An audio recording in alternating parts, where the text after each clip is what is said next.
ನಮಸ್ಕಾರ. Home cook ಚಾನಲ್‌ಗೆ ಸ್ವಾಗತ. ಇವತ್ತಿನ ರೆಸಿಪಿ ಗೋಧಿ ಕಡಿ ಪಾಯಸ. ನೋಡಿ, ಪಾಯಸವನ್ನು ನಾವು ಸಾಮಾನ್ಯವಾಗಿ ವಿಶೇಷವಾದ ಸಂದರ್ಭದಲ್ಲಿ ಮಾಡ್ತೀವಿ. ವಿಶೇಷವಾದ ಸಂದರ್ಭ ಅಂದರೆ ಆ ದಿವಸ ತುಂಬ ಅಡುಗೆ ಮಾಡುವಂಥ ಕೆಲಸಗಳಿರುತ್ತೆ.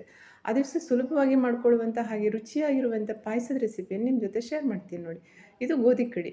ಸುಮಾರು 1 ಕಪ್ಪಷ್ಟು ಗೋಧಿ ಕಡಿಯನ್ನು ತೆಗೆದುಕೊಂಡಿದ್ದೇನೆ. ಇದಕ್ಕೆ ಗೋಧಿ ನುಚ್ಚು ಅಂತಲೂ ಹೇಳ್ತಾರೆ. ಇದು ಸಾಮಾನ್ಯವಾಗಿ ಎಲ್ಲ ಕಡೆ ಅಂಗಡಿಯಲ್ಲೂ ಸಿಗುತ್ತೆ. ಮೊದಲಿಗೆ ಇದನ್ನು ಚೆನ್ನಾಗಿ ವಾಶ್ ಮಾಡ್ಕೊಳ್ಬೇಕು. ಒಂದು 3ರಿಂದ 4 ಸಲ ನೀರನ್ನು ಹಾಕಿ ಸರಿಯಾಗಿ ತಿಕ್ಕಿ ತೊಳೆದ್ಬಿಡಬೇಕು. ಇದರಲ್ಲಿರುವಂಥ ಧೂಳನ್ನೆಲ್ಲ ತೆಗೆದುಬಿಡಬೇಕು. ಇದನ್ನು ನೆನೆಸೋದು ಬೇಡ, ಹಾಗೆಯೇ ಹುರಿಯೋದು ಬೇಡ. ಹಾಗಾಗಿ ಇದು ಬೇಗ ಪಾಯಸ ಮಾಡಲಿಕ್ಕೆ ಸುಲಭ ಆಗುತ್ತೆ. ನೋಡಿ, ಇದನ್ನು ತೊಳೆದುಕೊಂಡಾಯಿತು. ಆನಂತರ ಇದನ್ನು ನಾನು ಕುಕ್ಕರಲ್ಲಿ ಹಾಕ್ತಾಯಿದ್ದೀನಿ. ಕುಕ್ಕರಲ್ಲಿ ಹಾಕಿ ಎಷ್ಟು ಗೋಧಿ ಕಡಿ ತೆಗೆದುಕೊಂಡಿದ್ದೀನಿ ಅದರ 3 ಪಟ್ಟಷ್ಟು ನೀರನ್ನು ಹಾಕ್ತಾಯಿದ್ದೀನಿ. 1 ಕಪ್ ಗೋಧಿ ಕಡಿಗೆ 3 ಕಪ್ಪಷ್ಟು ನೀರನ್ನು ಹಾಕಿ 1/4 ಟೇಬಲ್ ಸ್ಪೂನ್ ಉಪ್ಪನ್ನು ಹಾಕಿ ಕುಕ್ಕರ್ ಲಿಡ್ಡನ್ನು ಕ್ಲೋಸ್ ಮಾಡಿ ಗ್ಯಾಸ್ ಫ್ಲೇಮನ್ನು ಹೈಯಲ್ಲಿಟ್ಟು 2 ವಿಸಲ್ ಕೂಗಿಸ್ಕೊಂಡ್ರೆ ಸಾಕು.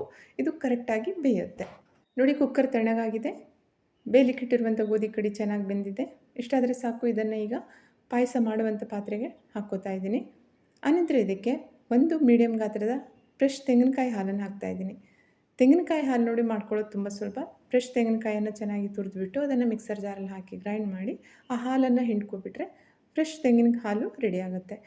ಈ ಗೋಧಿ ಕಡಿ ಪಾಯಸವನ್ನು ತೆಂಗಿನಕಾಯಿ ಹಾಲು ಹಾಕಿ ಮಾಡಿದರೆ ತುಂಬಾ ಚೆನ್ನಾಗಿರುತ್ತೆ.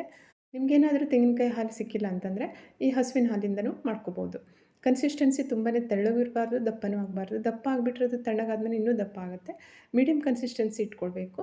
ಆನಂತರ ಇದಕ್ಕೆ ನಾನು ಬೆಲ್ಲವನ್ನು ಹಾಕ್ತಾಯಿದ್ದೀನಿ. ಇದು ತೆಳ್ಳಗಿನ ಬೆಲ್ಲ. ಸುಮಾರು 250 ಗ್ರಾಮ್ನಷ್ಟು ಬೆಲ್ಲ ಬೇಕಾಗುತ್ತೆ. ಸಿಹಿ ಇನ್ನೂ ಜಾಸ್ತಿ ಬೇಕು ಅಂದರೆ ಸ್ವಲ್ಪ ಜಾಸ್ತಿ ಹಾಕ್ಕೋಬೋದು, ಕಮ್ಮಿ ಬೇಕು ಅಂದರೆ ಕಮ್ಮಿ ಮಾಡ್ಕೋಬೋದು. ಇದಕ್ಕೆ ಪುಡಿ ಬೆಲ್ಲ ಹಾಕ್ಬೋದು ಅಥವಾ ಅಚ್ಚ ಬೆಲ್ಲ ಹಾಕ್ಬೋದು. ಆದರೆ ಗೋಧಿ ಕಡಿ ಪಾಯಸಕ್ಕೆ ಬೆಲ್ಲದಿಂದ ಮಾಡಿದರೆ ಮಾತ್ರ ಅದು ತುಂಬಾ ಚೆನ್ನಾಗಿರುತ್ತೆ. ಈಗ ಇದಕ್ಕೆ ನಾನು ನೋಡಿ ಚಿಕ್ಕ ಚಿಕ್ಕ ಶೇಂಗಾ ಬೀಜ ಇರುತ್ತಲ್ಲ, ಅದನ್ನು 1 ಹಿಡಿಯಷ್ಟು ಹಾಕ್ತಾಯಿದ್ದೀನಿ. ಇದಕ್ಕೆ ಗೋಡಂಬಿ ಮತ್ತು ದ್ರಾಕ್ಷಿ ಇವುಗಳನ್ನು ಹಾಕ್ತಾಯಿಲ್ಲ. ಇವತ್ತು ಈ ಶೇಂಗಾ ಬೀಜವನ್ನು ಹಾಕಿ ಪಾಯಸ ಮಾಡ್ತಾಯಿದ್ದೀನಿ. ತುಂಬಾ ಚೆನ್ನಾಗಿರುತ್ತೆ. ನೀವು ಒಂದು ಸಲ ನೋಡಿ ಟ್ರೈ ಮಾಡಿ. ಈಗ ಇದನ್ನು ಸರಿಯಾಗಿ ಕುದಿಸಬೇಕು. 4ರಿಂದ 5 ನಿಮಿಷ ಇದನ್ನು ಚೆನ್ನಾಗಿ ಕುದಿಸಿದ ನಂತರ ಅದಕ್ಕೆ 1/4 ಟೇಬಲ್ ಸ್ಪೂನ್ನಷ್ಟು ಏಲಕ್ಕಿ ಪುಡಿಯನ್ನು ಹಾಕ್ತಾಯಿದ್ದೀನಿ. ಹಾಗೆಯೇ ಖುಷಿಯಿಂದ ಒಂದು ದೊಡ್ಡ ಸ್ಪೂನ್ನಲ್ಲಿ 2 ಸ್ಪೂನ್ನಷ್ಟು ತುಪ್ಪವನ್ನು ಹಾಕ್ತಾಯಿದ್ದೀನಿ. ಸರಿಯಾಗಿ ಮಿಕ್ಸ್ ಮಾಡಬೇಕು. ಆನಂತರ ಇದನ್ನು ಒಂದು ಕುದಿ ತರಿಸ್ಬಿಟ್ರೆ ಗ್ಯಾಸ್ ಫ್ಲೇಮನ್ನು ಆಫ್ ಮಾಡಿಬಿಡ್ಬೋದು. ಪಾಯಸ ಕಂಪ್ಲೀಟ್ ಆಗುತ್ತೆ. ತುಂಬ ರುಚಿಯಾಗಿರುವಂಥ ಹಾಗೆ ಹೆಲ್ದಿಯಾಗಿರುವಂಥ ಗೋಧಿ ಕಡಿ ಪಾಯಸ ರೆಡಿ ಆಯಿತು.